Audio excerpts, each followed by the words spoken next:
विवाद सुल्झिएपछि गृहमन्त्रीमा सुदनको कमब्याक, सम्पत्ति र स्वार्थको बाजिने काण्डमा क्लिन चिट, दोहोरियो जनार्दन शर्मा प्रकरण।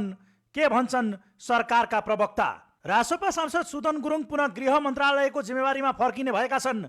व्यापारीसँगको साठगाँठ, अकुश सम्पत्ति र स्वार्थको बाजिने विषयमा प्रश्न उठेपछि नियुक्तिको 26 दिनमै गत वैशाख 9 मा राजीनामा दिएका गुरुङलाई प्रधानमन्त्री बालेन्द्र शाहको सिफारिसमा राष्ट्रपति रामचन्द्र पौडेलले पुनः नियुक्त गर्न लागेका हुन्। उनको शपथ आज दिउँसो 3 बजे शीतल निवासमा हुँदैछ। नेपाली राजनीतिमा राजीनामा दिएर छानबिनपछि पुनः मन्त्रालय फर्किने यो घटना नयाँ भने होइन। यसअघि तत्कालीन अर्थमन्त्री जनार्दन शर्मामाथि बजेट निर्माणमा बिचौलिया राखेर करको दर हेरफेर गरेको आरोप लागेपछि संसदीय छानबिन समिति गठन भएको थियो।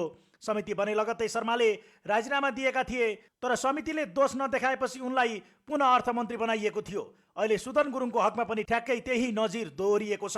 उच्च अदालतका पूर्व न्यायाधीश अच्युत प्रसाद भण्डारीको संयोजकत्वमा गठित विशेष समितिले गुरुङलाई क्लिन चिट दिएपछि उनलाई पुनः भित्राउन लागेको हो।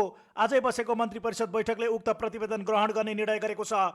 बैठकपछि सरकारका प्रवक्ता सस्मित पोखरेलले भने गृहमन्त्री गुरुङको सम्बन्धमा गठित समितिले पेश गरेको प्रतिवेदन मन्त्री परिषदले ग्रहण गरेको छ। मन्त्री बन्नेबारे सोधिएको प्रश्नमा उनले घुमाउरो जवाफ दिँदै फाइल अध्ययन गरेर शपथको कुरा हुने बताए।